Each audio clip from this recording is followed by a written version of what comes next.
Okay. Um, Liz, where are you?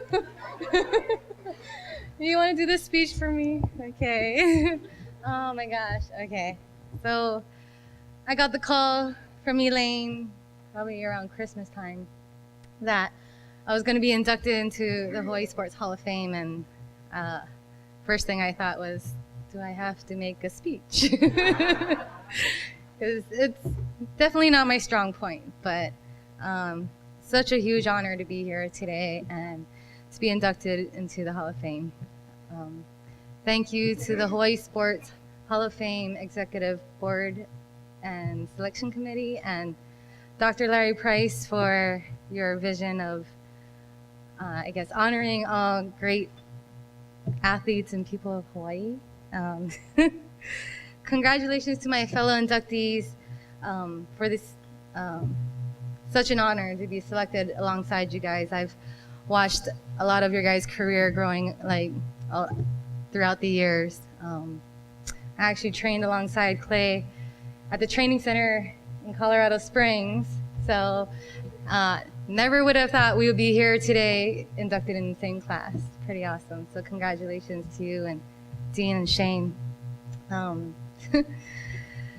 Whew. Sorry, guys. I guess for me, throughout my life, my family has been a huge part of me. He supported me throughout my life, made a lot of sacrifices, making those drives to practices. I lived in Kapolei, but went to school in Roosevelt. So imagine the drive that they did to take me to school and take me to all of my practices. And I definitely am grateful for them and would not be here today without them. To my family and friends, they've been through the highs and lows with me, and I appreciate everything they've done. But I got into wrestling my junior year in high school, and honestly, I was a feisty kid.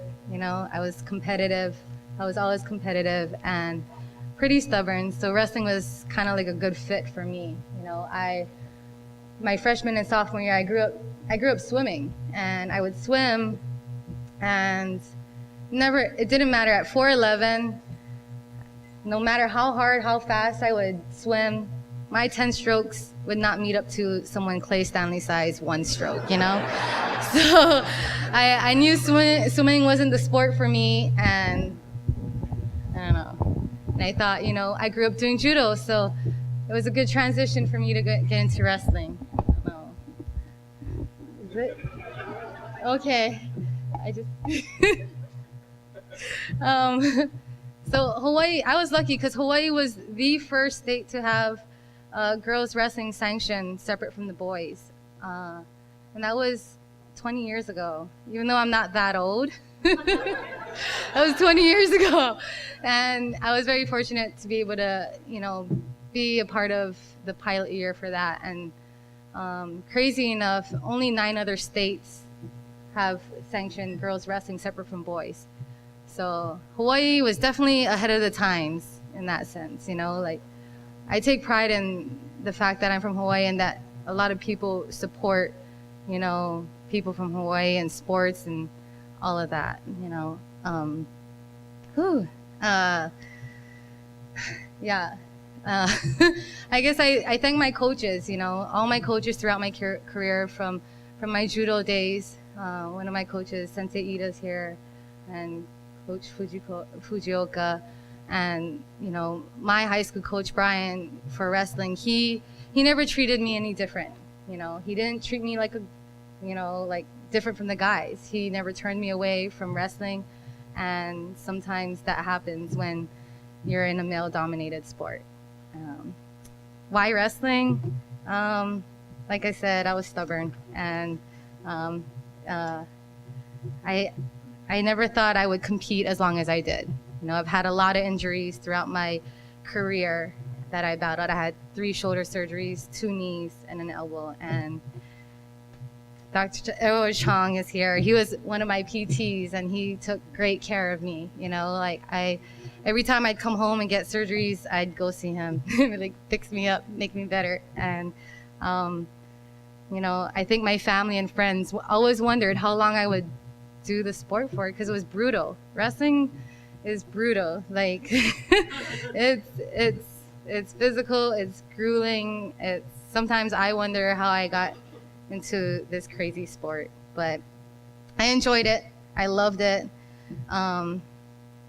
Like I enjoyed the crazy things that people would be like, why would you like enjoy beating each other up? You know, like I enjoyed like the sprint workouts. It was a love-hate relationship, you know. I hated it when I was doing it, loved it when I was done, because I got through it and it made me better. And it's amazing what, you know, what your mind goes through as you're going through hard workouts. You kind of go through, like, I don't know, like a lot of self-talk, self-doubt, you know, and then you have to figure things out and in each different situations.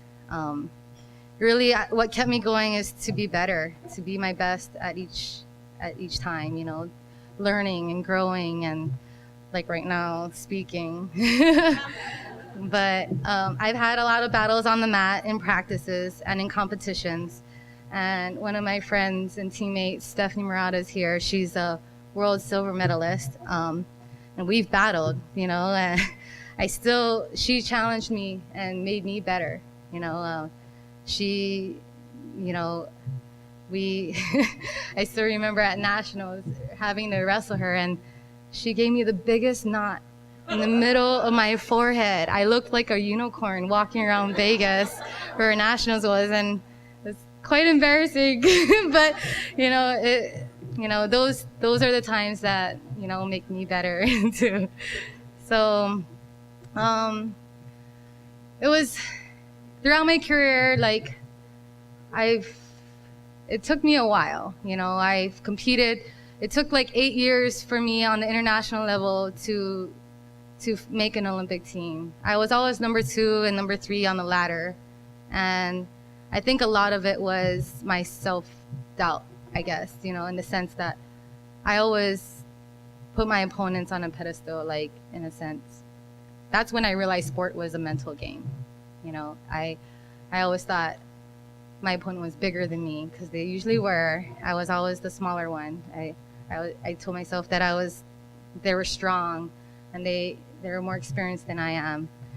But as time went on, I learned that, you know, why couldn't I be? I finally realized that I was strong. You know, that I could do it. You know, and that was the difference between me making the Olympic team and me being a training partner in 2004 when women's wrestling debuted in the Olympics. All right. I was 18 when I went to my first senior world championships. I was wide-eyed, deer in the headlights, and I didn't think I belonged. I was like, what? I had no business being there. I wish I could go back and tell my 18-year-old self that to give anything less than your best is to sacrifice the gift. That's what kept me going for 2012 Olympics. I thought I was going to be done after 2008 Olympics. I lost in the bronze medal round, but prior to that, I thought I was going to be done. You know, I've had a lot of injuries, but what kept me going was when I lost in the semifinals match, I was upset at myself. I walked off the mat wanting to turn around and say, I want to do this all over again, because it wasn't my best. I didn't give it my best. And it was something that my dad always told me growing up, like, do your best, you know, and it sounds like, okay, yeah, I'll do my best. I always do my best, or I thought, you know, and it really didn't hit me until I walked off that mat disappointed at myself that I had more in me. And I think, you know, like, that's what kept me going, you know, knowing that I was better, and that it's a good reminder for myself that to try to do my best each day. You know, even still to this day, when I'm coaching, I'm hard on myself. You know, I think, oh, how could I how could I have communicated better, or how could I have, reached out to the athlete a little better. There's so many different ways I think about things of how to be better. Wrestling has not only given me the opportunity to get a college scholarship, it allowed me to travel the world and have great friendships with people all across the world. Although the awards and medals are really nice and it's such an honor to be here, it was never about that. It was about my journey through the life and in attaining to be better each day. Now it's my turn to give back to the sport that I love, and I enjoy coaching the next generation of female wrestlers that are coming up. Thank you. There's so many people that have helped me along the way, and I'm humbled to be here. Even though wrestling is an individual sport, it really takes a team to get to where I am or what I've achieved. My family, friends, my coaches, national team coaches at USA Wrestling, Terry and Izzy, they could not come today because we have a World Team Trials Challenge tournament this weekend. And I've had a lot of blessings to have sponsors in the sport, and all the doctors that fixed me up. Dr. Khan was my doctor here in Hawaii, and it was an honor to represent the U.S., and not only the U.S., but Hawaii. Not only Hawaii, but Roosevelt High School, my family, my friends. No one does it better than Hawaii, truly. The support that Hawaii gives to everyone, near and far, I feel it when I live in Colorado, and I feel the support all the way out there. And I'm proud to be able to say that I have a small part of putting Hawaii on the map in the wrestling world. So thank you guys all so much. Thanks.